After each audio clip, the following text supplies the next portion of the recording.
Hi. Kurta stitch பண்ணுறதுக்கு எப்படி ஈஸியாக மெஷர்மெண்ட் எடுக்கிறதுன்னு இப்போ நம்ம பார்க்கலாம். அந்த மெஷர்மெண்ட்டை யூஸ் பண்ணி எப்படி கிளாத்தில் மார்க் பண்ணுறதுனும், அப்புறம் அந்த கிளாத்தை எப்படி கட் பண்ணி குர்தா ஸ்டிச் பண்ணுறதுனும் அடுத்தடுத்து பார்க்கலாம். ஸோ நம்ம இப்போ மெஷர்மெண்ட் எடுக்கிறதுக்கு நம்மக்கிட்ட இருக்கிற ஏதாவது ஒரு கரெக்ட் சைஸில் இருக்கிற குர்தாவை வந்து இந்த மாதிரி ஸ்ட்ரெயிட்டாக விரிச்சிட்டு அப்புறம் இப்படி ரெண்டாக மடிச்சுக்கோங்க. அதுக்கப்புறம் ஒரு டேப் எடுத்து ஹைட்டை மெஷர் பண்ணிக்கோங்க இன்ச்சஸில்.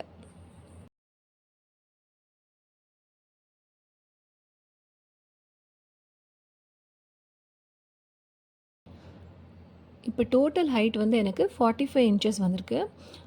உங்களுக்கு என்ன வந்திருக்கோ அதை நோட் பண்ணிக்கோங்க. இப்போ ஷோல்டர் மெஷர் பண்ணுங்கள். எனக்கு 6.5 வந்திருக்கு இந்த பாயிண்ட் வரைக்கும். இப்போ ஆர்ம் ஹோல் வந்து நம்ம மெஷர் பண்ண போகிறோம். ஸோ இந்த இடத்துலேருந்து டேப்பை அப்படி கர்வாக பண்ணுங்கள், வச்சு மெஷர் பண்ணுங்கள். கரெக்டாக வந்து எனக்கு 8 இன்ச்சஸ் வருது. அதையும் நோட் பண்ணிக்கோங்க.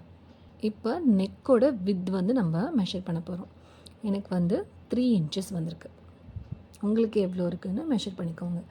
நெக்கோட ஹைட் வந்து நமக்கு என்ன நெக் பேட்டர்ன் வேணுமோ அதுக்கேற்ற மாதிரி ஃப்ரண்ட் நெக், பேக் நெக்லாம் நம்ம ஸ்டிச் பண்ணும்போது ஹைட்டை வந்து மெஷர் பண்ணிக்கலாம். இப்போ நம்ம செஸ்ட் வந்து மெஷர் பண்ண போகிறோம். இந்த பாயிண்ட்லேருந்து ஆர்ம் ஹோலோட இந்த கீழே இருக்கிற பாயிண்ட் வரைக்கும் ஸ்ட்ரெயிட்டாக வந்து மெஷர் பண்ணுங்கள்.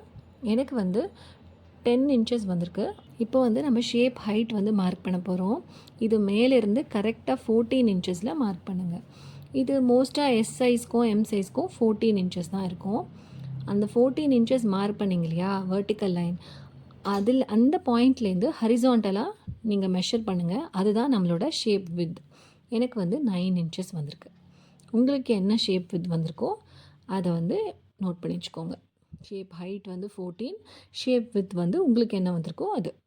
இப்போ நம்ம வந்து சைட் ஸ்லிட் இருக்கு இல்லையா, அது வந்து கரெக்டாக எங்கே வரணும் அப்படின்னு நம்ம வந்து மெஷர் பண்ண போகிறோம். ஸோ அதுக்கு மேலேருந்து நம்மளோட சைட் ஸ்லிட் வரைக்கும் நல்லா ஸ்ட்ரெயிட்டாக வேர்ட்டிக்கலாக ஒரு மெஷர்மெண்ட் எடுங்க. எனக்கு வந்து இந்த சைட் ஸ்லிட்டோட ஸ்டார்டிங் பாயிண்ட் இருக்கு இல்லையா, அது வரைக்கும், மேலேருந்து அது வரைக்கும் எனக்கு வந்து 21 இன்ச்சஸ் இருக்குது. ஸோ அதை வந்து ஓப்பன் ஹைட் அப்படின்னு போட்டு 21ன்னு நான் போட்டுக்கிறேன். உங்களுக்கு எவ்வளோ தூரம் வருதோ அந்த இன்ச்சஸை நீங்கள் போட்டுக்கோங்க. இப்போ நம்ம ஓப்பன் ஹைட் வந்து மார்க் பண்ணோம்ல 21 இன்ச்சஸ்னு, அந்த பாயிண்ட்டு, அதாவது சைட் ஸ்லிட் ஸ்டார்ட் ஆகிற பாயிண்ட்லேருந்து ஹரிசாண்டலாக ஒரு மெஷர்மெண்ட் எடுங்க. அதுதான் நம்மளோட ஓப்பன் வித். அது வந்து எனக்கு 10 இன்ச்சஸ் இருக்குது. உங்களோட குர்த்தாவில் எவ்வளோ இருக்கோ அதை கரெக்டாக ஓப்பன் வித் அப்படின்னு போட்டு மார்க் பண்ணிக்கோங்க. இப்போ நம்ம வந்து பாட்டமை வந்து மெஷர் பண்ணிடலாம். பாட்டமோட வித் வந்து எனக்கு 11 இன்ச்சஸ் இருக்குது. யூஸ்வலாகவே சைடு வித் இருக்கு இல்லையா, சைடு ஓப்பன் வித் இருக்கு இல்லையா, அதை விட 1 இன்ச் வந்து எக்ஸ்ட்ராவாக பாட்டமுக்கு வைக்கணும். இப்போ என்னோடய சைடு ஓப்பன் வித் வந்து 10 இன்ச்சஸ் இருந்ததுனால பாட்டம் வந்து நான் 11 இன்ச்சஸ் வைக்கிறேன்.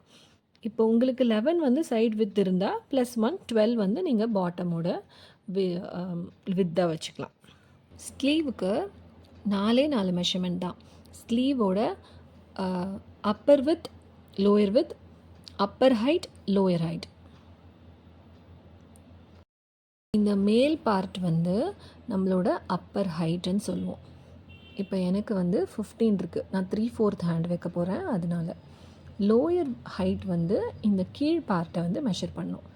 அது வந்து 15 விட கம்மியாக தான் இருக்கும். எனக்கு 13 இருக்குது. உங்களோட ஸ்லீவோட ஹைட்டை பொறுத்து உங்களோட அப்பர் வித்தும் அப்பர் ஹைட்டும் லோயர் ஹைட்டும் வந்து மாறும். இப்போ நீங்கள் ஹாஃப் ஹேண்ட் ஸ்டிச் பண்ணுறீங்க அப்படின்னா அப்போ வந்து இவ்வளோ தூரம் வரும். இந்த மாதிரி மெஷர் பண்ணிக்கலாம்.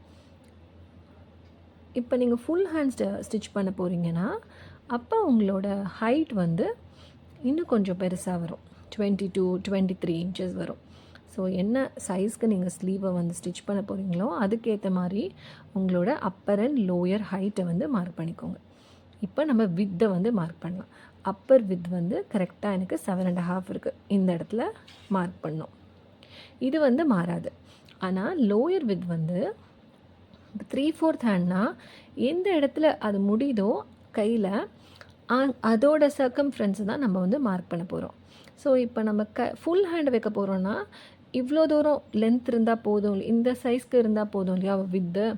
ஸோ ஃபுல் ஹேண்ட் வைக்கும் போது நேரோவாக போகும் ஸ்டிச்சிங். ஸோ வந்து இன்னும் கொஞ்சம் குறைச்சிக்கலாம். இப்போ நம்ம ஹாஃப் ஹேண்ட் வைக்கும் போது அந்த இன்னும் கொஞ்சம் ப்ராடாக இருக்கும். இப்போ வந்து நம்ம எக்ஸாக்ட் மெஷர்மெண்ட்ஸ் எடுத்து முடிச்சிட்டோம்ல, இதை மார்க் பண்ணி அப்படியே துணியில் கட் பண்ணக்கூடாது. கட் பண்ணால் நம்ம தைக்கிறதுக்கு கொஞ்சம் இடம் விடுவோம் இல்லையா, அப்போ ட்ரெஸ் வந்து ரொம்ப டைட் ஆகிடும். அதனால் ஸ்டிச்சிங் அலவன்ஸ் வந்து எல்லாத்துக்கும் கொடுக்கணும், எல்லா மெஷர்மெண்ட்ஸ்க்கும். ஸோ இப்போ நம்ம ஹைட்டு வந்துட்டு 45 இன்ச்சஸ் வச்சுருந்தோம் இல்லையா, அந்த ஹைட்டோட கொஞ்சம் துணியை வந்து கீழெல்லாம் நம்ம மடித்து தைப்போம்ல, அதுக்காக நம்ம வந்து 45 + 1.5 இன்ச்சஸ் ஆட் பண்ணால் 46.5 வருதா. இதுதான் நம்மளோட டோட்டல் ஹைட். அடுத்து வந்து ஷோல்டர் 6.5 கொடுத்துருக்கோமா, 6.5 + 0.5 ஹாஃப் வந்து ஆட் பண்ணணும், விச் இஸ் 7. நீங்கள் உங்கள் ஷோல்டர் லென்த்தோட 1/2 இன்ச் ஆட் பண்ணிக்கோங்க. அதுக்கப்புறம் ஆர்ம் வந்து எவ்வளோ நீங்கள் மெஷர் பண்ணியிருக்கீங்களோ, எனக்கு வந்து 8 வந்திருக்கு, அதை அப்படியே எழுதிக்கலாம். ஆர்மில் வந்து எந்த சேஞ்சஸும் கிடையாது.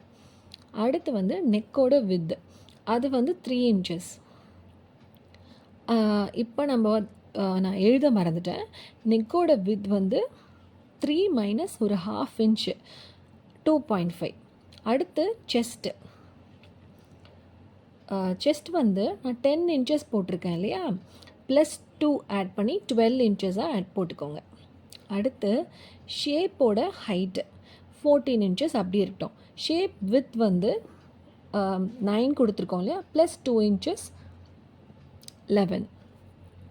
அடுத்து சைடு ஓப்பன் வந்து அப்படியே இருக்கும் 21. அதோட வித் வந்து 10 இன்ச்சஸ் கொடுத்துருக்கோம் இல்லையா, இப்போ அதை மட்டும் +1 ஆட் பண்ணி 11 ஆக்கிக்கோங்க. பாட்டம் வந்து 11 கொடுத்துருக்கோம் இல்லையா, பாட்டமோட வித் +1 ஆட் பண்ணி 12 ஆக்கிக்கோங்க. அவ்வளோதான். இதெல்லாம் நம்மளோட ஸ்டிச்சிங் அலவன்சஸ். இதை வந்து எப்படி மார்க் பண்ணுறது துணியில் அப்படிங்கிறத நான் நெக்ஸ்ட் வீடியோவில் உங்களுக்கு சொல்கிறேன். இதில் மெஷர்மெண்ட் எடுக்கிறதுல ஏதாவது டவுட் இருந்தால் நீங்கள் எனக்கு கமெண்ட் பண்ணுங்கள், நான் கண்டிப்பாக ஆன்சர் பண்ணுறேன். தேங்க்யூ.